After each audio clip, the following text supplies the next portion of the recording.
Price the Lord. Audio Bible. அப்போஸ்தலனாகிய பவுல் கலாத்தியருக்கு எழுதின நிருபம் அதிகாரம் 6.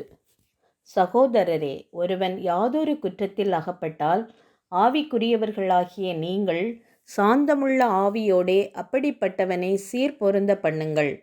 நீயும் சோதிக்கப்படாதபடிக்கு உன்னை குறித்து எச்சரிக்கையாயிரு. ஒருவர் பாரத்தை ஒருவர் சுமந்து இப்படியே கிறிஸ்துவினுடைய பிரமாணத்தை நிறைவேற்றுங்கள். ஒருவன் தான் ஒன்றுமில்லாதிருந்தும் தன்னை ஒரு பொருட்டென்று எண்ணினால் தன்னைத்தானே வஞ்சிக்கிறவன் ஆவான். அவன் தன் தன் சுய கிரியையை சோதித்து பார்க்க கடவன். அப்பொழுது மற்றவனை பார்க்கும்போது அல்ல, தன்னையே பார்க்கும்போது மேன்மை பாராட்ட அவனுக்கு இடம் உண்டாகும். அவன் தன் தன் பாரத்தை சுமப்பானே. மேலும் திருவசனத்தில் உபதேசிக்கிறவனுக்கு சகல நன்மைகளிலும் பகிர்ந்து கொடுக்க கடவன். மோசம் போகாதிருங்கள். தேவன் தம்மை பரியாசம் பண்ண ஒட்டார். மனுஷன் எதை விதைக்கிறானோ அதையே அறுப்பான். தன் மாம்சத்திற்கென்று விதைக்கிறவன் மாம்சத்தினால் அழிவை அறுப்பான். ஆவிக்கென்று விதைக்கிறவன் ஆவியினாலே நித்திய ஜீவனை அறுப்பான். நன்மை செய்கிறதில் சோர்ந்து போகாமல் இருப்போமாக.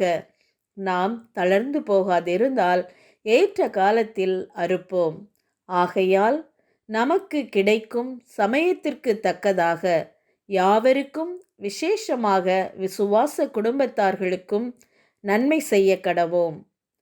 என் கையெழுத்தாய் எவ்வளவு எழுதினேன் என்று பாருங்கள். மாம்சத்தின்படி நல் வேஷமாய் காணப்பட விரும்புகிறவர்கள் எவர்களோ அவர்கள் தாங்கள் கிறிஸ்துவினுடைய சிலுவையின் நிமித்தம் துன்பப்படாதபடிக்கே உங்களை விருத்த சேதனம் பண்ணிக்கொள்ள கட்டாயம் பண்ணுகிறார்கள். விருத்த சேதனம் அடைந்திருக்கிற அவர்களும் நியாய பிரமாணத்தை கை கொள்ளாமல் இருக்கிறார்கள். அப்படி இருந்தும் அவர்கள் உங்கள் மாம்சத்தை குறித்து மேன்மை பாராட்டும்படிக்கு நீங்கள் விருத்த சேதனம் பண்ணிக்கொள்ள வேண்டுமென்று விரும்புகிறார்கள். நானோ நம்முடைய கர்த்தராகிய இயேசு கிறிஸ்துவின் சிலுவையை குறித்தே அல்லாமல் வேறொன்றையும் குறித்து மேன்மை பாராட்டாதிருப்பேனாக. அவரால் உலகம் எனக்கு சிலுவையில் அறையுண்டிருக்கிறது, நானும் உலகத்திற்கு சிலுவையில் அறையுண்டிருக்கிறேன். கிறிஸ்து இயேசுவுக்குள் விருத்த சேதனமும் ஒன்றுமில்லை, விருத்த சேதனம் இல்லாமையும் ஒன்றுமில்லை, புது சிருஷ்டியே காரியம்.